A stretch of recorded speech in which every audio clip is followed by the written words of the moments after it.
AIIMS, INS உள்ளிட்ட நாட்டின் மத்திய அரசு மருத்துவமனைகளில் பாதுகாப்பை அதிகரிக்க மத்திய சுகாதாரத்துறை சுற்றறிக்கை வெளியிட்டுள்ளது. இதுகுறித்த கூடுதல் விவரங்களை எமது செய்தியாளர் காவ்யா வழங்க கேட்கலாம். வணக்கம் காவ்யா, அது குறித்த கூடுதல் விவரங்கள்.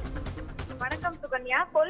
கொல்கத்தாவில் பெண் மருத்துவமனை கொல்லப்பட்ட சம்பவம் நாடு முழுவதும் அதிர்வலைகளை ஏற்படுத்தியிருந்த நிலையில் தற்போது எய்ம்ஸ் உள்ளிட்ட மருத்துவமனைகளில் பாதுகாப்பை அதிகரிக்குமாறு மத்திய அரசு தற்போது அனைத்து மருத்துவமனைகளுக்கும் சுற்றறிக்கை ஒன்றை அனுப்பியுள்ளது. அந்த அறிக்கையின்படி இரவு நேரங்களில் ஒன்றுக்கும் மேற்பட்ட பெண் மருத்துவர்கள் பணிபுரியவும் வீட்டிற்கு செல்லும் வரை உரிய பாதுகாப்பு வழங்கவும் வலியுறுத்தப்பட்டிருக்கிறது. மருத்துவமனையின் ஆள் நடமாட்டம் குறைந்த பகுதிகளில் CCTV கேமராக்களை அமைத்து உரிய முறையில் கண்காணிக்கவும் கடிதத்தில் அறிவுறுத்தப்பட்டிருக்கிறது. கண்ட்ரோல் ரூம் அமைத்து அந்த பகுதிகளை எல்லா நேரமும் கண்காணிக்க ஒருவர் இருக்க வேண்டும் எனவும் தெரிவிக்கப்பட்டிருக்கிறது.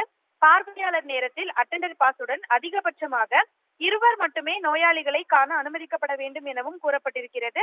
அவசர நிலையின் போது தயாராக இருக்கும் வகையில் மருத்துவர்கள், செவிலியர்கள், ஊழியர்கள், பணியாளர்களுக்கு பயிற்சி அளிக்கப்பட வேண்டும் எனவும் கூறப்பட்டிருக்கிறது. மருத்துவமனையின் நுழைவு வாயிலை 24 மணி நேரமும் எந்த சமரசமும் இன்றி கண்காணிக்க வேண்டும் எனவும் கூறப்பட்டிருக்கிறது. தொடர்ந்து அதே போன்று இரவில் பணிபுரியும் பெண்களுக்கு அனைத்து அடிப்படை வசதிகளுடன் பாதுகாப்பும் அளிக்கப்பட வேண்டும் எனவும் அதில் குறிப்பிடப்பட்டிருக்கிறது.